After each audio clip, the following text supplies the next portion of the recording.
আমার মুসলমান ভাইরা, তৎকালীন যুগে চতুর্দিকে মুসলিম বিশ্বের শাসক যারা ছিল, এরা অধিকাংশ ছিল মদপায়ী এবং নেশাখোর। এমন অবস্থায় তারা জীবনযাপন করত, গুনাহের মধ্যে তারা নিজেদেরকে জর্জরিত করে ফেলেছিল। ঠিক তেমনি সময় আল্লাহ তাআলা একজন বীর বাহাদুরকে তৈরি করে দিলেন। সুলতান নুরউদ্দিন জঙ্গি রহমতুল্লাহ আলাইহিকে আল্লাহ তাআলা তৈরি করে দিলেন। তিনি মিশরে অবস্থান করতেন, ওই রাজ্যে তিনি দেখাশোনা করতেন। কিন্তু দেখা যায় এই ইহুদি খ্রিস্টানরা চক্রান্ত করল নবী মুহাম্মদের লাশটা কিভাবে, দেহটা, জিসিমটা কিভাবে চুরি করা যায়। এজন্য তারা কয়েকজন ব্যক্তিকে ঠিক করল, বিশেষ করে দুইজন এমন ব্যক্তিকে তারা তৈরি করলো, এমন চৌকস গোয়েন্দা তারা তৈরি করলো যাদের দাড়িগুলো অনেক লম্বা করে ফেলেছে, মাথার চুলগুলো করে ফেলেছে, গায়ের মধ্যে জুব্বা লাগাইলে আর যদি দাড়িটা একটু বড় হয়, ভিতরে কোরআনের জ্ঞান হাদিসের জ্ঞান থাকুক না থাকুক, ওর চেহারার দিকে তাকাইলে মনে হয় যেন একটা দরবেশ, ঠিক কিনা? আজকে এই সময় আমি পরীক্ষা করব আমার রাসূল বেশি সুন্দর নাকি আসমানের চাঁদ বেশি সুন্দর। হে মুসলমান ভাই, আন জাবির ইবনে সামরা রাদিয়াল্লাহু তাআলা আনহু قال قال رأيت النبي صلى الله عليه وسلم في ليلة الحيان فجعلت أنظر إلى رسول الله صلى الله عليه وسلم وإلى القمر وعليه حلة حمراء فإذا هو أحسن عندي من القمر। হযরত জাবির ইবনে সামরা রাদিয়াল্লাহু তাআলা আনহু থেকে বর্ণিত, তিনি বলেন, এক রাত্রে, পূর্ণিমার রাত্রে আমি রাস্তা দিয়ে হেঁটে হেঁটে যাচ্ছি, আর আমার নবী রাস্তা দিয়ে হেঁটে হেঁটে আসতেছে। ওয়া আলাইহি হুল্লাতুন হামরা, আমি আমার রাসূলের দেহ মুবারকের দিকে তাকিয়ে দেখলাম একটা লাল ডোরাকাটা চাদর আমার রাসূলের দুই কাঁধের মধ্যে ঝুলানো রয়েছে। হযরত জাবির বলেন, রাআইতু ইলাল কমার, আমি একবার চাঁদের দিকে তাকাই, আবার আমি আমার নবীর সৌন্দর্য মাখা মুখ চেহারার দিকে তাকাই। হে দুনিয়ার মানুষ, তোমরা শুনিয়া রাখো, ওয়া আলাইহি হুল্লাতুন হামরা ফাইদা হুয়া আহসানু মিনাল কমার। ওই সময় দুনিয়ার সব আসবাব পত্রকে, এমনকি আসমানের ওই সুন্দর চাঁদের চেয়েও আমার নবীর চেহারা সবচেয়ে উজ্জ্বল ছিল।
قال النبي عليه الصلاة والسلام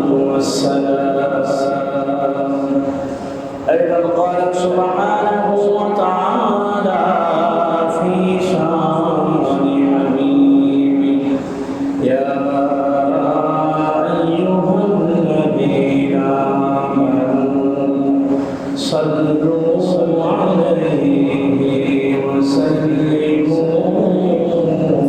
تسليما الحمد لله গাজীপুর জেলার প্রাণ কেন্দ্র ঐতিহ্যবাহী কোনাবাড়ি কেন্দ্রীয় জামে মসজিদে জুমার নামাজ আদায় উপলক্ষে আগত সম্মানিত মুসলিম একরাম মুকাররম ওলামা বিভিন্ন স্কুল কলেজ ইউনিভার্সিটি শিক্ষাবোর্ড থেকে আগত সম্মানিত আসাতিজা শিক্ষক মণ্ডলী ইসলাম ও মুসলমানের চরম দলিলে সিপাহ সালারের দায়িত্বভার পালনকারী আমার নওজোয়ান যুবক ভাইরা ওসিকাসা মাসুম বাচ্চারা তালিবুল ইলম ছাত্র ভাইরা আল্লাহ তাআলার দরবারে শুকরিয়া আদায় করছি যে মহান রব মহান মালিক আপনাকে আমাকে ভালোবেসে মহব্বত করে জুমার নামাজ আদায় উপলক্ষে আগে ভাগে আসার বসার সুযোগ তৈরি করে দিয়েছেন এজন্য দিল থেকে শুকরিয়া আদায় সকলে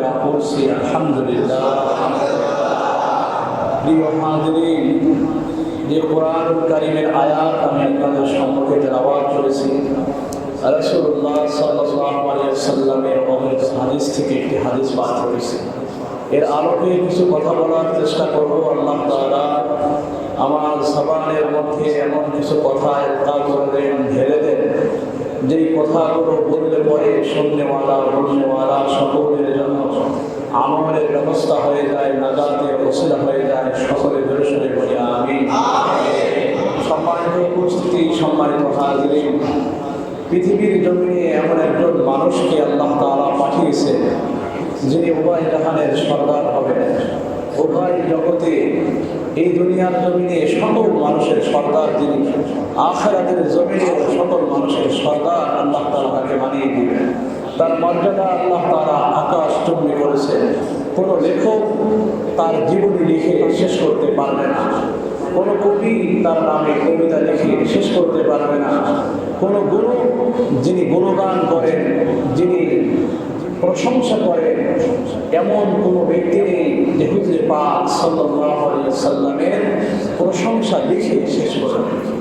কবি সম্রাট বলেছেন সাইয়্যিদুল কাওনাইন খাতামুল মুরসালিন, সাইয়্যিদুল কাওনাইন খাতামুল মুরসালিন, আখির মাযবুদ ফখরুল আউয়ালিন। কবি সম্রাট বলেন আল্লাহ পাক রব্বুল আলামিন বিশ্বনবী সাল্লাল্লাহু আলাইহি ওয়াসাল্লামকে উভয় জগতের উভয় জাহানের সরদার আল্লাহ তাআলা তাকে দান করবেন। তিনি সমস্ত কায়নাত মানব জানব সবার সরদার তিনি। আর আল্লাহ তাআলা তাকে সবার পরে পাঠিয়েছেন, আর সবার উপরে আল্লাহ তাআলা আপনার নবীর সম্মান মর্যাদা দান করে দিয়েছে।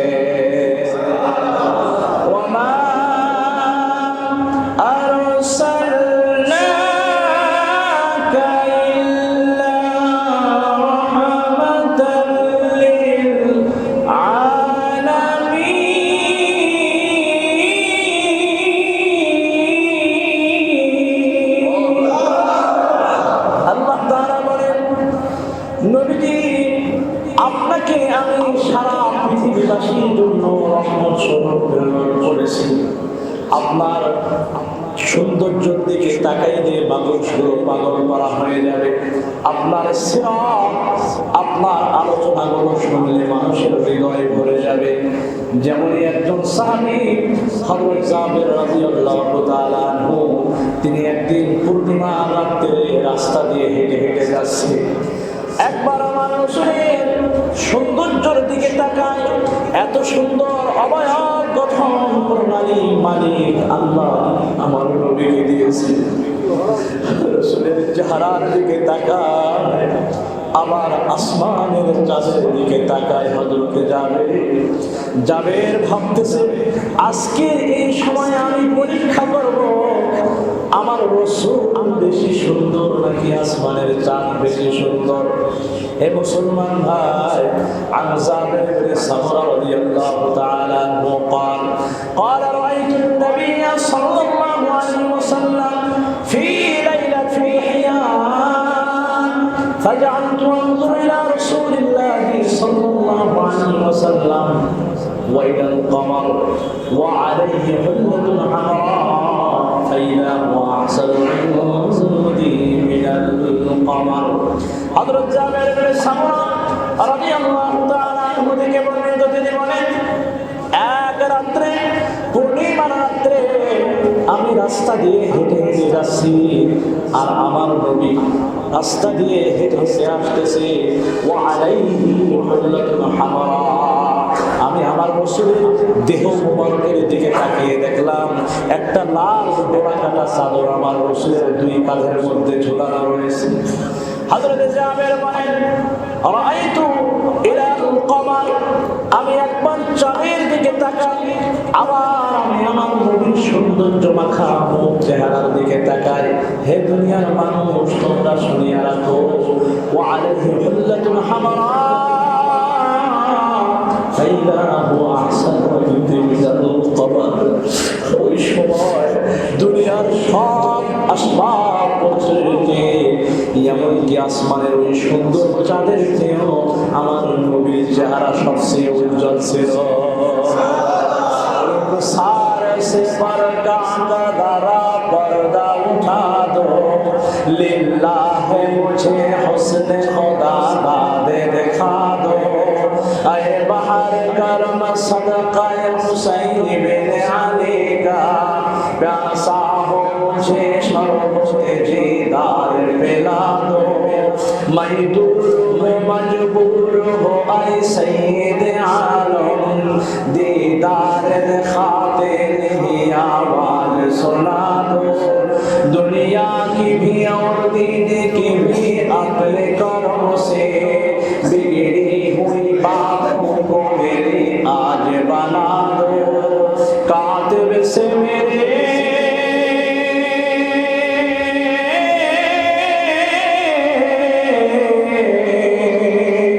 कातिब से मेरे नाम आमाल मंगा कर, जितने आमल रिश्ते हैं उन सबको मिटा दो, जो लोगों को कहलाते हैं सद तेरे गोली के, उन लोगों के दफ्तर में मेरा नाम लिखा दो। अल्लाहु আকবার বলে। কবি সম্রাট প্রেমাস্পদ হয়ে আমার রাসূলের শানে কত সুন্দর কথা বলেছে। রুকসার সেবার কাকা দ্বারা পর্দা উঠা দো, লিল্লাহ মুঝে হুসনে খুদা দে দেখা দো। আল্লাহর দোহাই লাগে নবী গো, সামনের থেকে পর্দাটা একটু উঠিয়ে দাও, ওই সুন্দর সুরারি চেহারাটা আমাকে একটু দেখে দাও। আমার মুসলমান ভাইরা, আপনি আমিও সেই নবীর উম্মত, কিন্তু ওই নবীকে কতটুকু পরিমাণ ভালোবাসি, সাহাবায়ে কেরাম কতটুকু পরিমাণ ভালোবেসেছেন, নবীজি আপনার আমার ভালোবাসার ব্যাপারে কি বলে গেছে। আল্লাহর নবী বিশ্ব নবী সাল্লাল্লাহু আলাইহি ওয়াসাল্লাম বলেছেন, লা ইউমিনু আহাদুকুম হাত্তা আকুনা হাব্বা ইলাইহি মিন ওয়ালিদিহি ওয়া ওয়ালাদিহি ওয়ান নাসি আজমাইন। হে দুনিয়ার মানুষ, তোমরা শুনে রাখো, ততক্ষণ পর্যন্ত কোন মানুষ পরিপূর্ণ মুমিন হতে পারবে না যতক্ষণ না তার মা বাবা, তার সন্তান সন্ততি সব মানুষের চেয়ে আমি রাসূলকে মহব্বত না করবি, ভালো না বাসবি, ততক্ষণ পর্যন্ত কোন মুমিন, কোন মানুষ পরিপূর্ণ মুমিন হতে পারবে না। এজন্য সবচেয়ে ভালোবাসতে হবে কাকে? আর জোরে বলেন কাকে? দুনিয়ার মধ্যে এহ জগতে, বড় জগতে যদি মুক্তি পেতে চায়, শাফায়াতের অধিকারী হতে চায়, তাহলে আপনার আমার নবীকে ভালোবাসা লাগবে, নবীর মহব্বতে নামাজ পড়া লাগবে, আল্লাহর মহব্বতে নামাজ পড়া লাগবে, 5 ওয়াক্ত নামাজ তাআদিলে আরকানের সাথে আদায় করতে হবে, আল্লাহ তাআলার ভয় ভিতরে রাখতে হবে, রাসূলের সুন্নাহগুলো খুঁজে খুঁজে বের করে তার উপরে আমল করা লাগবে, আল্লাহর রাসূল সাল্লাল্লাহু আলাইহি ওয়াসাল্লামের সুন্নাতকে মহব্বত করতে হবে। আল্লাহ তাআলা কোরআনুল কারীমের মধ্যে বলেন, কুল ইন কুনতুম তুহিব্বুনাল্লাহ ফাত্তাবিউনি ইউহিব্বুকুমুল্লাহ ওয়া ইয়াগফির লাকুম যুনুবাকুম ওয়াল্লাহু গফুরুর রহিম।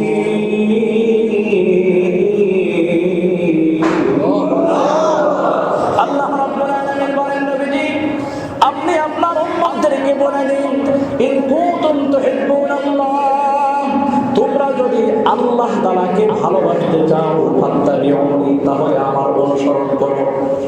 নবী যেভাবে বলেছে সেই পন্থায় যদি আমরা ইবাদত বন্দেগী করি, আল্লাহ তাআলার দাসত্ব করি, গোলামি করি, নামাজগুলো আদায় করি, তাহলে আল্লাহর ভালোবাসা পাওয়া সহজ হয়ে যাবে, ঠিক কি না? ইউহিব্বুকুমুল্লাহ, আমার দেখানো পথ নিয়ম রীতিনীতি অনুযায়ী যদি তোমরা ইবাদত বন্দেগী করতে পারো, দুনিয়ার মানুষ, আমি আমার থেকে কোনো কিছু বলি না, আমি বলবো না কোনো কথা আমি বলি না। আল্লাহ তাআলা কোরআনুল কারীমের মধ্যে বলেন, ওয়া মা ইয়ানতিকু আনিল হাওয়া,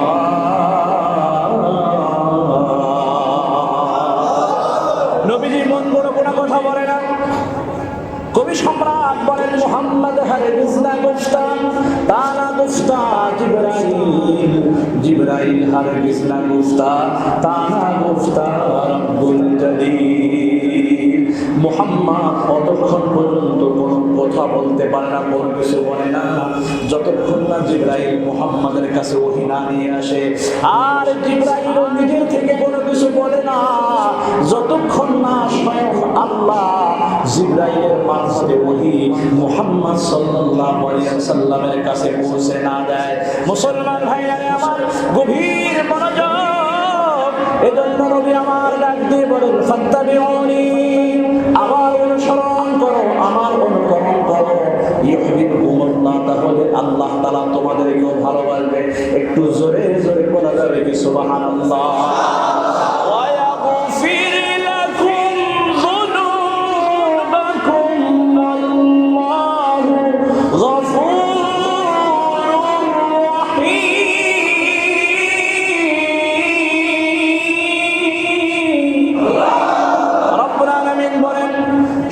ভালোবাসবা এতটুকু দেখান্ত না, ওয়ায়াগফির লাকুম, তোমরা যদি আমার ভালোবাসার সাথে সাথে আমার নবীর অনুসরণ করো, আমি আল্লাহ ওয়াদা দিতেছি, ওয়ায়াগফির লাকুম, তোমাদেরকে ক্ষমা করে দেব। সুবহানাল্লাহ।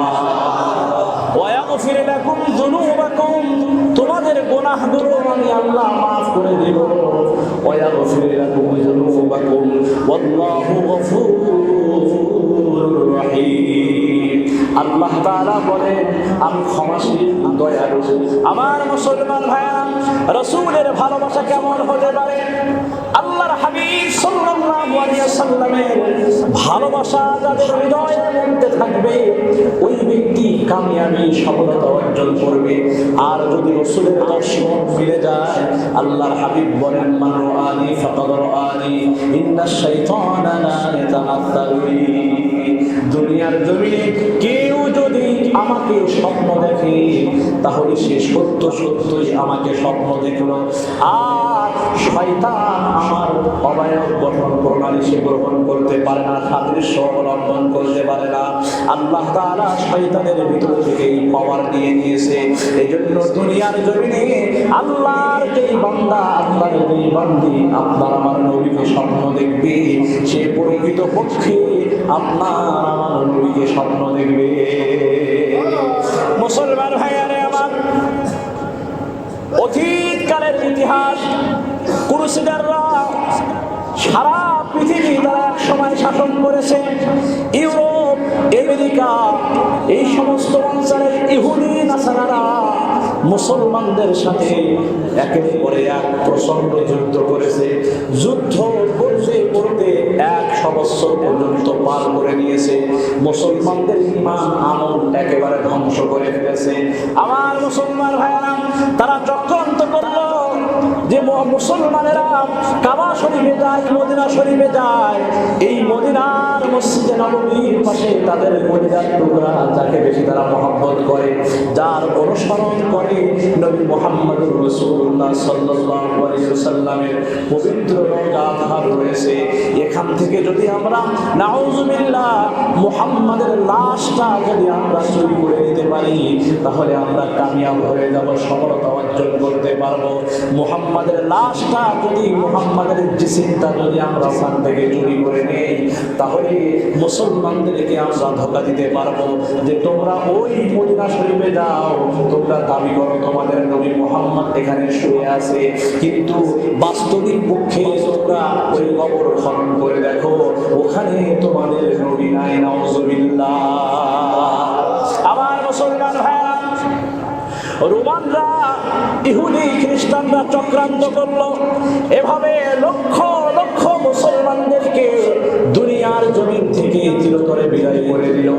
এমনকি ফিলিস্তিন, যেখানে এখনো পর্যন্ত যুদ্ধ হইতেছে, এই মসজিদুল আকসা, এই মসজিদে আকসার সামনে এক সময় তারা লক্ষ লক্ষ মুসলমানদেরকে হত্যা করে ফেললো, জবেহ করে দিল। এই পবিত্র ভূমি, পবিত্র জায়গা মসজিদে আকসার সামনে প্রায় মুসলমানদের রক্তে হাঁটু সমান কিংবা কোমর পর্যন্ত, মাজা পর্যন্ত মানুষের রক্তে রঞ্জিত হয়ে গেল। এরা এমন ভাবে একের পর এক আমাদের উপরে জুলুম নির্যাতন করেছে। আমার মুসলমান ভাইয়েরা, আপনারা ইতিহাসের বিখ্যাত কিতাব আল বিদায়া ওয়ান নিহায়া, আল্লামা ইবনে কাসির, হাফেজ ইবনে কাসির রাহমাতুল্লাহি আলাইহির লেখা এই ইতিহাসের কিতাবটা আপনারা করে দেখেন। এই ক্রুসেডাররা এমন কোনো জুলুম নির্যাতন নাই যা তারা মুসলমানদের উপরে করে নাই। এখনো পর্যন্ত দুনিয়ার জমিনে এরা আমাদের চিরশত্রু। এরা সুযোগ পাইলে বিভিন্ন সময়ে বিভিন্ন কলা কৌশলে আমাদের ঈমান আমল ধ্বংস করে দিতে চায়, ঠিক কিনা? আমার মুসলমান ভাইরা, তৎকালীন যুগে চতুর্দিকে মুসলিম বিশ্বের শাসক যারা ছিল, এরা অধিকাংশ ছিল মদপায়ী এবং নেশাখোর। এমন অবস্থায় তারা জীবনযাপন করত, গুনাহের মধ্যে তারা নিজেদেরকে জর্জরিত করে ফেলেছিল। ঠিক তেমনি সময় আল্লাহ তাআলা একজন বীর বাহাদুরকে তৈরি করে দিলেন। সুলতান নুরউদ্দিন জঙ্গি রহমাতুল্লাহি আলাইহিকে আল্লাহ তাআলা তৈরি করে দিলেন। তিনি মিশরে অবস্থান করতেন, ওই রাজ্যে তিনি দেখাশোনা করতেন। কিন্তু দেখা যায় এই ইহুদি খ্রিস্টানরা চক্রান্ত করলো নবী মুহাম্মাদের লাশটা কিভাবে, দেহটা, জিসিমটা কিভাবে চুরি করা যায়। এজন্য তারা কয়েকজন ব্যক্তিকে ঠিক করল, বিশেষ করে 2 জন এমন ব্যক্তিকে তারা তৈরি করলো, এমন চৌকস গোয়েন্দা তারা তৈরি করলো যাদের দাড়িগুলো অনেক লম্বা করে ফেলেছে, মাথার চুলগুলো করে ফেলেছে, গায়ের মধ্যে জুব্বা লাগাইলে আর যদি দাড়িটা একটু বড় হয়, ভিতরে কোরআনের জ্ঞান, হাদিসের জ্ঞান থাকুক না থাকুক, ওর চেহারার দিকে তাকাইলে মনে হয় যেন একটা দরবেশ, ঠিক কিনা? মুসলমান ভাইয়ারে আমার, ক্রুসেডাররা এই 2 জন গোয়েন্দাকে ভালোভাবে তারা প্রশিক্ষণ দিয়ে এই পারস্য থেকে ইউরোপ, আমেরিকা, এই সমস্ত দেশ থেকে বাছাই করে এই 2 জন গোয়েন্দাকে তারা দরবেশ বানায়া মসজিদে নববীতে পাঠিয়ে দিল। এই 2 জন গোয়েন্দাকে তারা সুন্দর করে প্রশিক্ষণ দিল যে মুহাম্মাদের লাশটা চুরি করে আনতে হবে। আমার মুসলমান ভাইরা, এই 2 জন ব্যক্তি মসজিদে নববীর মধ্যে এত বেশি ইবাদত বন্দেগী করে, জিকির আজকার তাসবিহ তাহলিল করে, আর এই ইহুদি খ্রিস্টানরা পর্যাপ্ত পরিমাণ টাকা পয়সা স্বর্ণ অলংকার তাদের কাছে দিয়ে দিছে। তারা দিনের বেলায় মসজিদে নববীতে ইবাদত বন্দেগী করে, নামাজ কালাম পড়ে, আর তারা মানুষদেরকে দান সৎকার করে। মানুষের ভিতরে এমন একটা জজবা তৈরি হয়ে গেল, নিঃসন্দেহে এরা আল্লাহর ওলি, মানুষগুলো তাদের ভক্তি শ্রদ্ধা করে।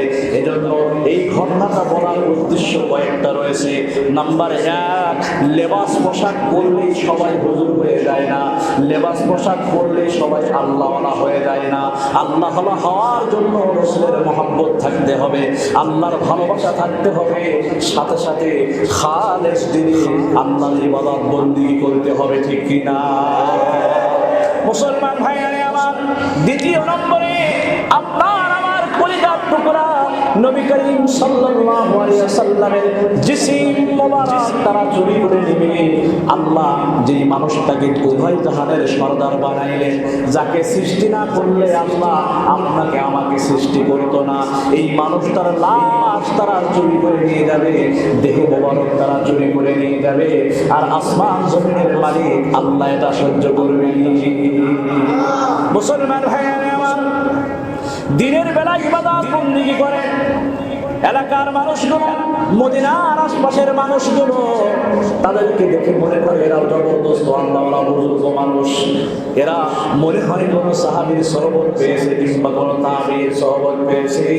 এত ভালো মানুষ এই জমানায় এই সময় হওয়া অসম্ভব ব্যাপার, কারণ আরবের শাসকরা নারী এবং মদ নিয়ে তারা ব্যস্ত ছিল, আর সেই যুগের মধ্যে এমন একজন এমন দুইজন মানুষকে আল্লাহ তাদের ওখানে পাঠিয়ে দিলেন। সব আশ্চর্য হয়ে গেল। মুসলমান ভাইরা আমার, মসজিদে অনেকেই আসেন, অনেকেই খুব অধীর আগ্রহে নামাজ পড়ে, কিন্তু মসজিদ থেকে বের হওয়ার পরে তাদের কর্ম, তাদের হাতের কর্ম, জবানের কর্ম, চলাফেরা, ওঠা বসা, এগুলো দেখলে একটা শয়তানও পর্যন্ত ঘৃণা করে, ঠিক কিনা? মুসলমান ভাইরা আমার, লেবাস পোশাকে সুন্দর হলে হবে না, লেবাস পোশাকের সাথে সাথে নিজের ভিতরটাকে পরিবর্তন করতে হবে। আরে নিজের ভিতর যদি খারাপই রেখা, উপরে যদি আতর ছিটিয়ে দেন, ভিতরে এরকম আলকাতরা ড্রামের মধ্যে যদি আলকাতরা রাইকা উপর দিয়ে যদি সবচেয়ে ভালো ব্র্যান্ডের আতর লাগিয়ে দেন, আর টিন খুলে কিংবা আলকাতরা ড্রাম খুলে যদি আলকাতরা বের করেন, তাহলে আলকাতরা ড্রামের ঘেরানের কাছে ওই আতরের ঘেরানা নিঃশেষ হয়ে যাবে। উপর দিয়ে নামাজ পড়লেন, মুখে দাঁড়িয়ে রাখলেন, মাথায় টুপি লাগাইলেন, আল্লাহ আল্লাহ জিকির করলেন, লম্বা লম্বা তসবিহ দিলেন, জুব্বা গায়ে দিলেন, মাথায় পাগড়ি বাঁধলেন, কিন্তু ভিতরে যদি খারাপই থাকে, ওই খারাপির কারণে আল্লাহ আপনার ইবাদত বন্দেগী কবুল করবে কিনা সন্দেহ আছে, ঠিক কিনা? মুসলমান ভাইরা আমার, রাতের আধারে এই দুই বাটপার, এই দুই গোয়েন্দা, এরা মসজিদে নববীর পাশ দিয়ে গর্ত খোঁড়া শুরু করে দিছে। রাতের আধারে পাখিগুলো তারা দূর দূরান্ত নিয়ে সরিয়ে রাখে। এভাবে গভীর গর্ত করতে করতে একেবারে রাসূলুল্লাহ সাল্লাল্লাহু আলাইহি ওয়াসাল্লামের পবিত্র রওজা আধারের একেবারে কাছাকাছি চলে গেছে আল্লাহর নবী বিশ্বনবী সাল্লাল্লাহু আলাইহি ওয়াসাল্লাম। ওই সময় এই সুলতান নুরউদ্দিন জঙ্গি রহমতুল্লাহি আলাইহি স্বপ্ন দেখাচ্ছে কাফির বেদুইনরা ষড়যন্ত্র করে আমার লাশটা চুরি করার পায়তারা চালাইতেছে, তারা আমার সাথে খারাপ ব্যবহার করতেছে। হে নুরউদ্দিন, তুমি তাদের বিরুদ্ধে অ্যাকশন নাও। কাফির বেদুইনরা আমার সাথে খারাপ ব্যবহার করতেছে। প্রথম দিন স্বপ্ন দেখলেন সুলতান নুরউদ্দিন জঙ্গি রহমতুল্লাহি আলাইহি পাগল পড়া হয়ে গেলেন, নবীজি কেন আমাকে এমন স্বপ্ন দেখাইলো? বাবারে, এই নুরউদ্দিন জঙ্গি রহমতুল্লাহি আলাইহি উস্তাদ ছিলেন। আল বিদায়া ওয়ান নিহায়া কিতাব পড়ে দেখেন, এই নুরউদ্দিন জঙ্গি রহমতুল্লাহি আলাইহি উস্তাদ ছিলেন আল্লামা হাফেজ ইজ্জুদ্দিন রহমতুল্লাহি আলাইহি। হাজার হাজার লক্ষ লক্ষ হাদিসের হাফেজ তিনি ছিলেন। আর ইসলাম ও মুসলমানদের চরম দুর্দিনে এই আল্লামা ইজ্জুদ্দিন রহমতুল্লাহি আলাইহি সুলতান নুরউদ্দিন জঙ্গি রহমতুল্লাহি আলাইহি এবং সুলতান সালাউদ্দিন আইয়ুবী রহমতুল্লাহি আলাইহিকে তৈরি করে ফেললেন। আর তৎকালীন যুগে এই দুইজন ব্যক্তি, সুলতান সালাউদ্দিন রহমতুল্লাহি আলাইহি তখনও তিনি পাওয়ারে আসেন নাই, সাধারণ একজন সেনাপতি। আর সুলতান নুরউদ্দিন জঙ্গি রহমতুল্লাহি আলাইহি তিনি তখন বাদশা ছিলেন, তিনি একাই কাফেরদের বিরুদ্ধে মুসলমানদের পক্ষে জিহাদ চালিয়ে গেছে, লড়াই করে গেছে। যেখানে বাতিল মাথা চাড়া দিয়ে উঠছে, সুলতান নুরউদ্দিন জঙ্গি রহমতুল্লাহ আলাইহি একেবারে হযরতে ওমরের মতো ভূমিকা নিয়ে দাঁড়িয়ে গেছে। আল্লাহু আকবার। মুসলমান ভাইরা আমার, প্রথম দিন স্বপ্ন দেখাইল, হে সুলতান নুরউদ্দিন, আমার সাথে বেয়াদবিমূলক আচরণ করা হচ্ছে। আল্লাহর বান্দা, আল্লাহর এই ওলি সুলতান নুরউদ্দিন জঙ্গি রহমতুল্লাহ আলাইহি বুঝতে পারলেন না, পাগল পড়া হয়ে গেলেন। আবার দ্বিতীয় রাত্রে স্বপ্ন দেখানো হলো, তাও বুঝতে পারলেন না। এরা আমাকে একের পরে এক কষ্ট দিচ্ছে, তুমি এদেরকে আমার কাছ থেকে সরিয়ে নাও, না হয় এরা আমাকে কঠিন থেকে কঠিন কষ্ট দিবে। মুসলমান ভাইরা আমার, সুলতান নুরউদ্দিন জঙ্গি রহমতুল্লাহ আলাইহি তাহাজ্জুদের নামাজ পড়ে সেনা প্রধানকে ডাক দিয়ে বললেন, আমাকে কয়েকজন যোগ্য সেনা সদস্য দাও, আর প্রচুর পরিমাণ স্বর্ণ অলংকার টাকা পয়সা আমাকে দাও। আমি আমার নবীর দেশে মদিনায় যাব, টাকা পয়সা সৈন্য সামন্ত আমাকে দাও। ইতিহাসের কিতাবের মধ্যে এসেছে 3 দিনের মধ্যে 3 দিন 3 রাত সময় নিয়ে সুলতান নুরউদ্দিন জঙ্গি রহমতুল্লাহ আলাইহি মসজিদে নববীতে চলে গেলেন, নামাজ আদায় করলেন, আর কান্নাকাটি করে দোয়া করেন, নবীজি মনে হয় আমার আসতে সময় বেশি লেগে গেছে, ইয়া রাসূলুল্লাহ, ইয়া হাবিবাল্লাহ, আপনার খাদেম আপনার দরবারে হাজির, নবীজি আমি এখন কি করতে পারি? মুসলমান ভাইরা আমার, সুলতান নুরউদ্দিন জঙ্গি রহমতুল্লাহ আলাইহি এলাকার মানুষ বিশিষ্ট ব্যক্তিবর্গদেরকে ডাক দিয়ে বলেন, তোমরা এই মদিনা শরীফের মধ্যে যারা আছেন সবাইকে দাওয়াত দাও, আমি তাদের টাকা পয়সা উপর দিয়ে দিব। মুসলমান ভাইরা আমার, সুলতান নুরউদ্দিন জঙ্গি রহমতুল্লাহ আলাইহি দাওয়াত সবার কানে কানে পৌঁছে গেল। খবর পাইয়া সবাই চলে আসলেন। প্রথম দিন চলে গেল, কিন্তু সুলতান নুরউদ্দিন জঙ্গি রহমতুল্লাহ আলাইহি ওই 2 ব্যক্তিকে পাইলেন না। পরের দিন আবার দাওয়াত দিলেন, আর বললেন সব মানুষগুলো যেন এসে আমার হাত থেকে তারা এই উপহারগুলো নিয়ে যায়। সব মানুষ অধীর আগ্রহে চলে আসলেন। সুলতান আমাদের মসজিদ নববীতে এসেছেন, আমাদের মদিনায় এসেছেন, তিনি আমাদেরকে উপহার দিবেন। সুলতান নুরউদ্দিন জঙ্গি রহমতুল্লাহ আলাইহি নিজ হাতে সবাইকে উপহার দিচ্ছেন, কিন্তু আল্লাহর হাবিব সাল্লাল্লাহু আলাইহি ওয়াসাল্লাম কয়েকজন বিশিষ্ট ব্যক্তি ডাক দিয়ে বলে, হে সুলতান, আমরা সবাই চলে এসেছি, কিন্তু মসজিদে নববীতে 2 জন বুজুর্গ ব্যক্তি আছে, এরা দিনের বেলায় সারাদিন তারা ইবাদত বন্দেগী করে, কারো বাড়িতে তারা দাওয়াত গ্রহণ করে না, কারো বাড়িতে তারা যায় না। হে সুলতান, দাওয়াত দিলেও তারা গ্রহণ করে না, রাতের বেলা ইবাদত বন্দেগী করে, তারা দিনের পর দিন রোজা রাখে। সুলতান নুরউদ্দিন জঙ্গি রহমতুল্লাহ আলাইহি ডাক দিয়ে বলেন, এই 2 জন ব্যক্তি কোথায়? বলে তারা মসজিদে নববীতে অবস্থান করতেছে। বলে আমার ওই 2 জন ব্যক্তির দরকার। তার সাথে যে চৌকট সেনা সদস্যগুলো গিয়েছিল সুলতান নুরউদ্দিন জঙ্গি রহমতুল্লাহ আলাইহি তাদের মধ্যে থেকে কয়েকজন ব্যক্তিকে পাঠিয়ে দিলেন, আদবের সাথে ওই 2 জন ব্যক্তিকে আমার কাছে নিয়ে আসো। চৌকট সেনা সদস্যরা যাওয়ার পরে দেখে 2 জন রুমাল মুড়ি দিয়ে জিকির করতেছে, আল্লাহ পাক রব্বুল আলামিনের ইবাদত বন্দেগী আরাধনার মধ্যে লিপ্ত রয়েছে। এই চৌকট সেনা সদস্যরা ডাক দিয়ে বলে, ও আল্লাহর বান্দারা, সুলতান নুরউদ্দিন তোমাদেরকে আহ্বান করেছে। তারা ডাক দিয়ে বলে, আমরা বাহিরে কোনো দাওয়াত খাই না, বাহিরে আমরা যাই না, আমরা আল্লাহর ইবাদত বন্দেগীতে লিপ্ত আছি। তারা কোনো ক্রমেই আসে না। সেনা সদস্যরা সুলতান নুরউদ্দিন জঙ্গি রহমতুল্লাহ আলাইহির দরবারে আসলেন, এসে বলে, বাদশাহ জাহাপনা, তারা কারো বাড়িতে দাওয়াত খায় না, কোনো জায়গায় তারা যায় না, কারো দাওয়াতে তারা সাড়া দেয় না। সুলতান নুরউদ্দিন জঙ্গি বললেন, এক মুসলমানের উপরে আরেক মুসলমানের 5টা হক আমার নবী বলে গেছে, তার মধ্যে একটা হলো যখন কেউ দাওয়াত দেয় তার দাওয়াত গ্রহণ করা আমার রাসূলের সুন্নাত। কিন্তু যারা আমার রাসূলের সুন্নতের বিরুদ্ধে কাজ করে এরা আমার রাসূলের দুশমন ছাড়া আর কিছুই না। সুলতান নুরউদ্দিন জঙ্গি রহমতুল্লাহ আলাইহি চৌকস সেনা সদস্যদেরকে নিয়ে মসজিদে নববীতে চলে গেলেন, ডাক দিলেন, তারা কথা বলতে চায় না, কিছুই তারা আলাপ মাফ করতে চায় না, পাশ কাটিয়ে চলে যেতে চায়।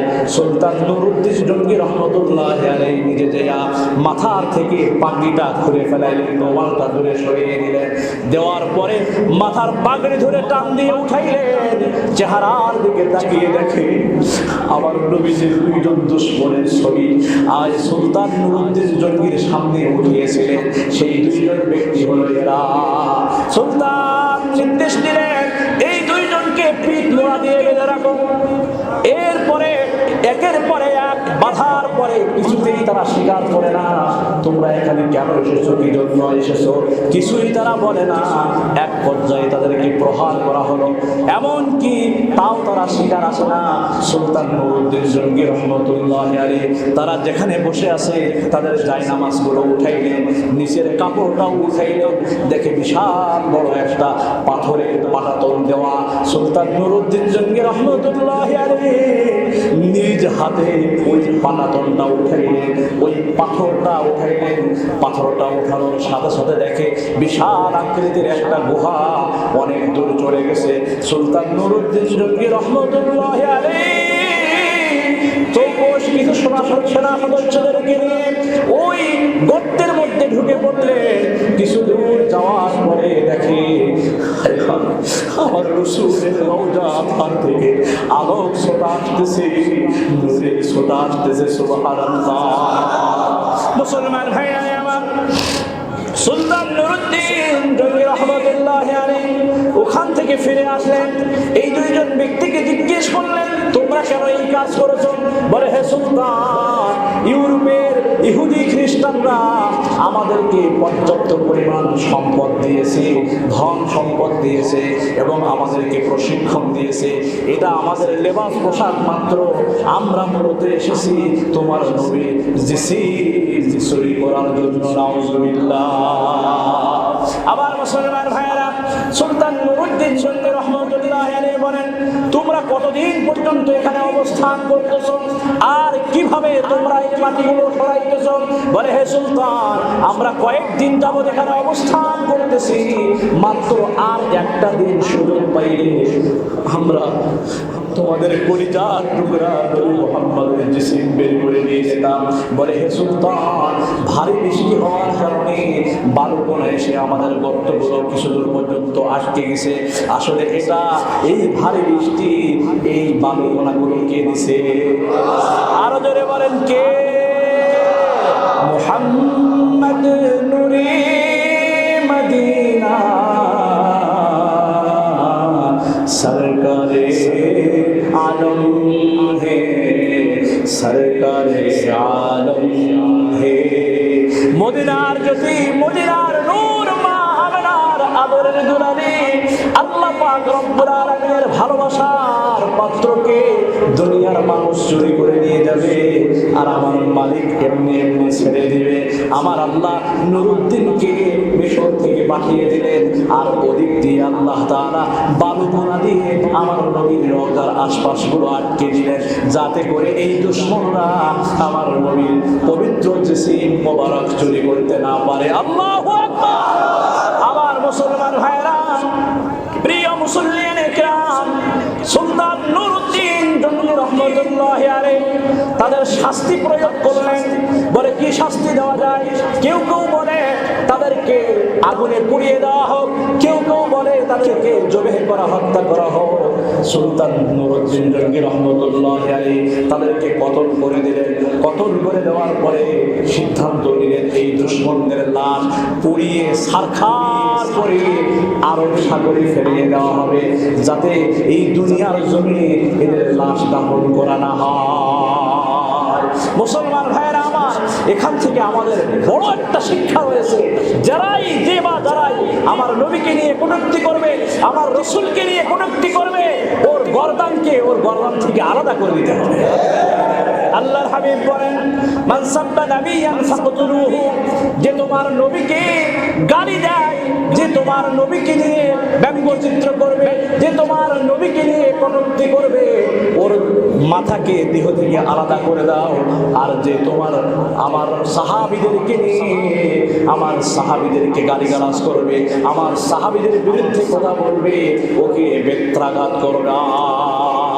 মুসলমান ভাইয়ের আমার, এরপরে এই সুলতান নুরউদ্দিন জঙ্গি রহমতুল্লাহ আলাইহি নিজের টাকা পয়সা দিয়ে সুন্দর করে রওজায়ে আতহারের পাশ দিয়ে স্বর্ণ রূপা অলঙ্কার দিয়ে এমন ভাবে শিশাঘাতিত করে দিয়েছেন, যারা হাজী সাহেবগণ রওজায়ে আতহারের পাশে গিয়েছেন দেখেছেন, কিয়ামত পর্যন্ত যদি ইহুদি নাসারা খ্রিস্টান এরা যদি চেষ্টা করে আর কোনোদিন আমার রাসূলের জিসিম মোবারক তারা চুরি করে নিতে পারবে না।